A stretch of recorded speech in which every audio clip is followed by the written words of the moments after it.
चाहे कितने ही सगे हों। इन 3 लोगों पर कभी विश्वास नहीं करना चाहिए।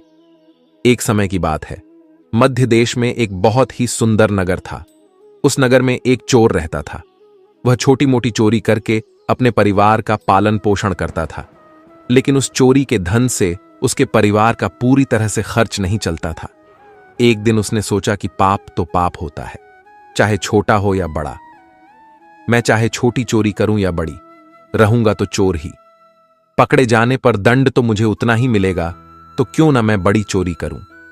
ऐसा निश्चय करके उसने उस नगर के राजा के खजाने को लूटने की योजना बनाई। रात होने पर वह राजमहल में घुस गया और किसी तरह जहां राजा का खजाना था वहां पहुंच गया। वहां पहुंचकर उसने देखा कि खजाने पर कई सैनिक पहरा दे रहे थे। सख्त पहरा देखकर चोर को लगा कि उनकी आंखों में धूल झोंकना बहुत कठिन काम है और सोचने लगा कि यहां तो साक्षात काल पहरा दे रहा है। अगर मैंने चोरी करने की कोशिश की तो जीवित नहीं बचूंगा। यह सोचकर चोर उल्टे पांव लौट पड़ा और लौटते समय उसने सोचा कि खाली हाथ लौटने से तो अच्छा है कि कुछ न कुछ तो यहां से ले ही चलूं। मेरा यहां आना व्यर्थ नहीं होना चाहिए। चोर के दिमाग में विचार आया कि राजा के शयन कक्ष में जाना चाहिए, जहां राजा सोता है, और शायद इस समय राजा अपने कपड़े उतार कर सो गया होगा। मैं राजा के राजवस्त्र चुराकर ले आऊंगा और उन्हें पहनकर आसानी से धन चुराकर यहां से निकल जाऊंगा। पहरेदारों को लगेगा कि मैं राजा हूं, इसलिए वे मेरे रास्ते में नहीं आएंगे और मेरा काम आसान हो जाएगा। ऐसा निश्चय करके चोर राजा के शयन कक्ष के पास पहुंच गया और उसने धीरे से पर्दा हटाकर देखा तो अंदर का नजारा देखकर आश्चर्यचकित रह गया। उसने देखा कि राजा अपने पलंग पर गहरी नींद में सो रहे हैं और उनकी रानी अर्धनग्न अवस्था में पलंग पर बैठी हुई है। रानी को जागता हुआ देखकर चोर के हाथ पैर फूल गए और वह एक तरफ दीवार से सटकर खड़ा हो गया और रानी के सो जाने का इंतजार करने लगा। थोड़ी देर बाद फिर उसने पर्दा हटाकर देखा कि रानी सोई हैं या नहीं, क्योंकि रानी सो जाए तो राजा के वस्त्र चुराए जाएं। चोर ने देखा कि रानी अभी भी उसी तरह बैठी हुई थी। यह देखकर चोर वहां रखी हुई टेबल पर बैठने लगा। जैसे ही वह टेबल पर बैठा तो उस पर रखी हुई पानी की गिलास नीचे गिर गई। उस आवाज को सुनकर राजा की नींद तो नहीं खुली, परंतु रानी तलवार लेकर बाहर आ गई और तलवार चोर की गर्दन पर रख दी और बोली, कौन है तू और यहां किस लिए आया है? सच सच बता, वरना तेरा सिर धड़ से अलग कर दूंगी। चोर डर के मारे पसीने से लथपथ हो गया और हाथ जोड़कर गिड़गिड़ाता हुआ बोला, रानी साहिबा, मेरी जान बख्श दो। मैं एक गरीब चोर हूं और चोरी करने के उद्देश्य से ही यहां आया हूं। छोटी मोटी चोरी करके अपने परिवार का पालन पोषण करता हूं। आप मुझे मार दोगी तो मेरे बच्चे अनाथ हो जाएंगे।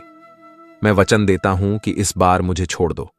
मैं कभी दोबारा राजमहल की तरफ मुड़कर नहीं देखूंगा। मेरे छोटे छोटे बच्चों पर रहम करो। रानी को उस पर दया आई और उसने कहा, सुनो, मैं तुम्हें एक शर्त पर छोड़ सकती हूं। मैं इस समय काम से पीड़ित हूं। यदि तुम मेरे साथ समागम करोगे तो मैं तुम्हें यहां से जाने दूंगी, वरना एक ही झटके में तुम्हारा सिर काट दूंगी।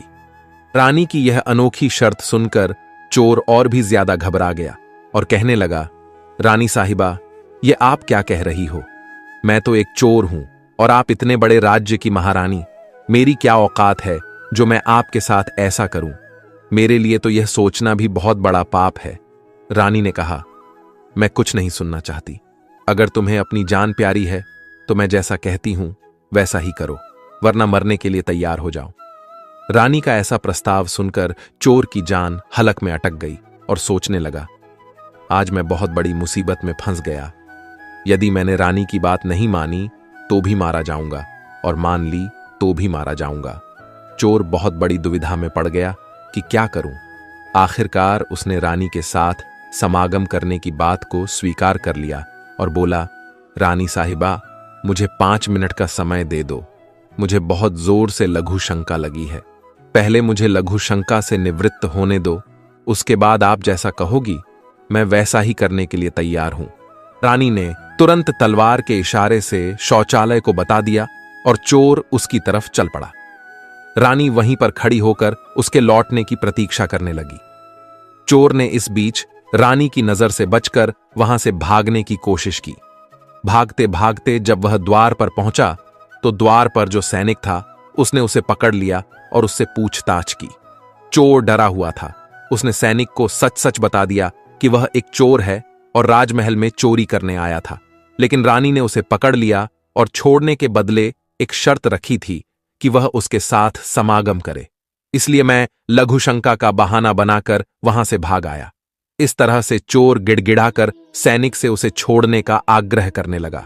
सैनिक ने कहा, देख भाई, मैं तुझे एक शर्त पर जाने दे सकता हूं, और शर्त यह है कि तुम्हें पुनः रानी के पास लौटकर जाना होगा और रानी से कहना होगा कि मैं तुम्हारे साथ समागम करने के लिए तैयार हूं, किंतु उससे पहले तुम्हें अपने हाथ से राजा को मारना होगा। सैनिक की यह शर्त और भी ज्यादा कठिन थी।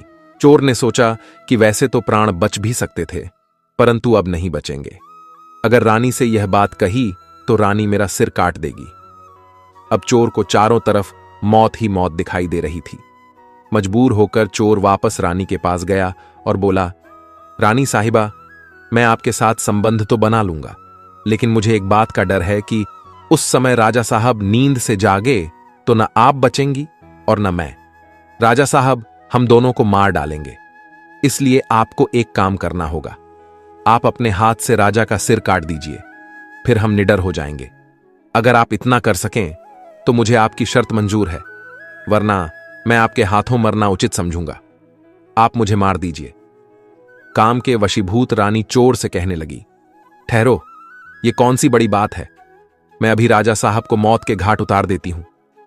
इतना कहकर रानी ने दोनों हाथों से तलवार पकड़ी और सोए हुए अपने पति का सिर काट दिया। जब रानी ने राजा का सिर काट दिया तो सारा कमरा खून से लथपथ हो गया और राजा के खून से रानी भी भीग गई। वह भयानक दृश्य देखकर रानी बेहोश होकर गिर पड़ी और उसी समय चोर वहां से फरार हो गया। सुबह राजमहल में शोर मच गया कि कोई राजा साहब को मार गया, मगर राजा को मारने वाले का कोई पता नहीं चल पा रहा था। सब लोग बड़े आश्चर्य में थे कि राजा को सोते हुए किसी ने मार डाला। इधर रानी भी दहाड़ मार मार कर रो रही थी। इस रहस्य को पूरे राजमहल में केवल वही सैनिक जानता था कि रानी और उस चोर में से किसी एक ने ही राजा को मारा है, परंतु उसने इस बात की चर्चा किसी से नहीं की। राजा के अंतिम संस्कार की पूरी तैयारी हो चुकी थी। उधर रानी ने घोषणा की कि वह अपने राजा के साथ सती होना चाहती है। यह जानकर किसी ने रानी पर संदेह नहीं किया, क्योंकि अगर रानी ने राजा को मारा होता तो वह राजा के साथ सती क्यों होती। इधर रानी सारे सिंगार करके राजा के साथ चिता पर जाकर बैठ गई। राज्य के सभी लोग राजा की चिता पर एक एक करके लकड़ी रख रहे थे और उन्हें नमन करके पीछे लौट रहे थे। इस प्रकार सबसे अंत में वह सैनिक भी राजा की चिता पर लकड़ी रखने गया जो इस रहस्य को जानता था। उसने धीरे से रानी के कान में कहा, महारानी, आप तो सती हो जाएंगी, लेकिन मुझे इतना तो बता दीजिए कि राजा को आपने मारा था या उस चोर ने। यह सुनकर रानी चौंक पड़ी। वह समझ गई कि इसका मतलब इस भेद को यह सैनिक भी जानता है। रानी ने कहा, सुनो, राजा को न तो मैंने मारा है न उस चोर ने। अगर तुम्हें यह जानना है कि राजा को किसने मारा है तो तुम नगर से बाहर उत्तर दिशा में जो जंगल है उसमें चले जाओ। वहां एक कुटिया में एक बुढ़िया रहती है, वह तुम्हें इस रहस्य को जरूर बता देगी। सैनिक को यह रहस्य जानना था, इसलिए वह अगले ही दिन रानी के बताए अनुसार जंगल में चला गया। जंगल में पहुंचने पर उसे वह कुटिया दिखाई दी जिसमें वह बुढ़िया रहती थी। सैनिक उस बुढ़िया के पैर पकड़कर बोला, मां जी, मैं एक रहस्य जानने के लिए आपके पास आया हूं। राजा साहब की हत्या किसने की, मुझे बताइए। तब बुढ़िया मां कहती है, बेटा, अगर तुझे यह रहस्य जानना है तो तुझे एक काम करना होगा।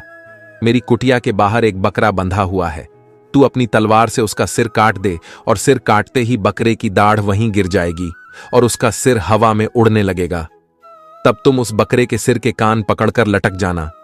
वह बकरे का सिर तुझे जिस जगह पर ले जाएगा वहां पहुंचकर तुझे तेरे सवाल का जवाब मिल जाएगा कि राजा को किसने मारा है। अब सैनिक ने वैसा ही किया।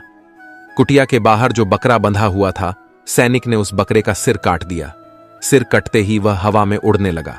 उसने झपटकर बकरे के दोनों कान पकड़ लिए। वह सिर उड़ता हुआ उसे उस भयंकर वन के बीचों बीच ले गया। उस जगह पर एक गुफा बनी हुई थी। उस गुफा के द्वार पर जाकर वह सिर नीचे उतर गया। सैनिक सोचने लगा कि इस जंगल में न तो कोई मनुष्य दिखाई दे रहा है, यहां भला कौन मुझे राजा की मौत का रहस्य बताएगा। वह गुफा के द्वार पर खड़ा यही सोच रहा था, और वह गुफा एक राक्षस की थी, जिसमें वह राक्षस और उसकी एक बेटी रहते थे।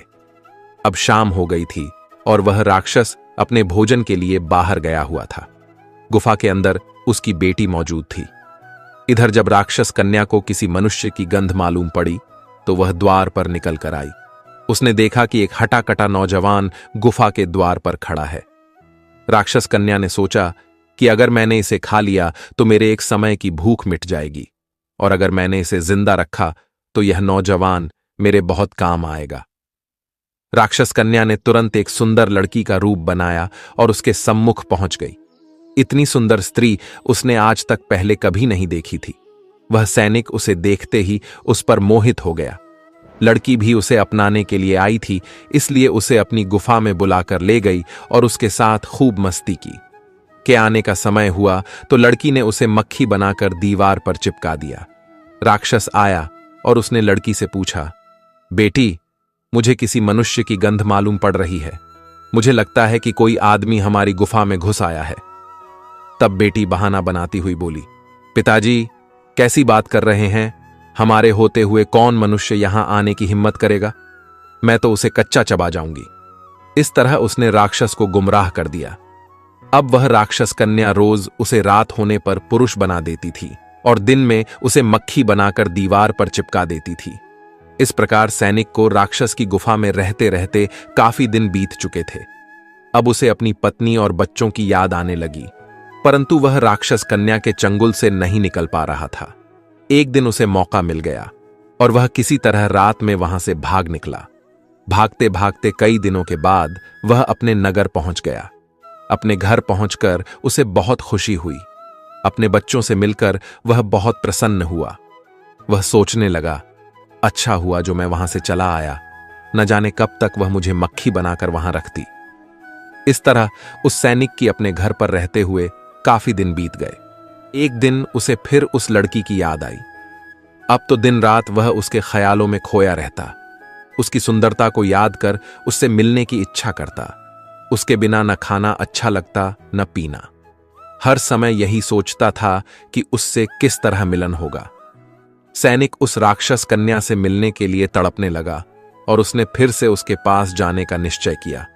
उसने सोचा, पिछली बार तो मुझे उस बुढ़िया ने पहुंचा दिया था, लेकिन अब मैं वहां से भाग कर आया हूं, इसलिए मुझे रास्ते का भी ज्ञान नहीं है। क्यों न मैं एक बार फिर उस बुढ़िया की सहायता ले लूं।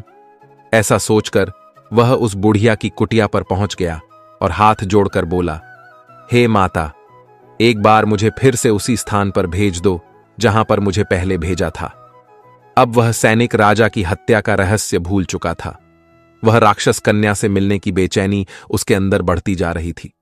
वह बुढ़िया समझ गई कि यह काम के वशीभूत है।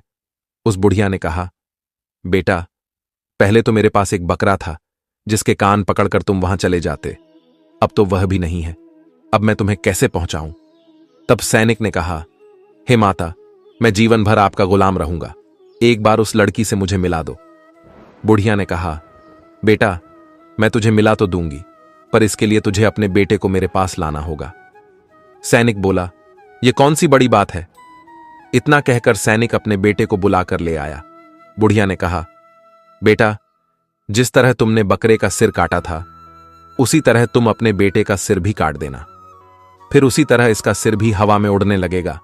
तुम इसका सिर पकड़ लेना और यह तुम्हें उसी स्थान पर पहुंचा देगा। काम के वशीभूत वह सैनिक अपने बेटे का सिर काटने के लिए तैयार हो गया। जैसे ही उसने तलवार लेकर बेटे का सिर काटना चाहा, तब उस बुढ़िया ने उसका हाथ पकड़ लिया और कहने लगी, ठहरो, यही तुम्हारे प्रश्न का जवाब है। चाहे कितने ही सगे हों, इन 3 पर कभी भी विश्वास नहीं करना चाहिए। पहला, राजा को न चोर ने मारा था और न रानी ने। राजा को हवस ने मारा था। जिस तरह काम वासना में अंधा होकर तुम अपने बेटे को मारने के लिए तैयार हो गए, इसी हवस के वशीभूत होकर मनुष्य अंधा हो जाता है और गलत से गलत काम भी कर जाता है। दूसरा, धन के लालच में आकर कोई भी किसी को मार डालता है। और तीसरा, क्रोधी व्यक्ति क्रोध में अंधा होकर सब कुछ भूल जाता है और वह सब कर डालता है जिससे जीवन भर उसे पछताना पड़ता है। क्रोध में उसकी बुद्धि विवेकहीन हो जाती है और वह अपना पराया कुछ नहीं देख पाता। इन तीनों से हमेशा बचकर रहना चाहिए, अन्यथा जीवन भर पछताना पड़ता है। मित्रों, आशा करते हैं कि आपको हमारा यह सुनाई गई कथा अच्छी लगी होगी। अगर आपको यह कथा अच्छी लगी तो प्लीज वीडियो को लाइक करें और चैनल को भी सब्सक्राइब करें। और लास्ट तक कथा सुनने के लिए आपका धन्यवाद।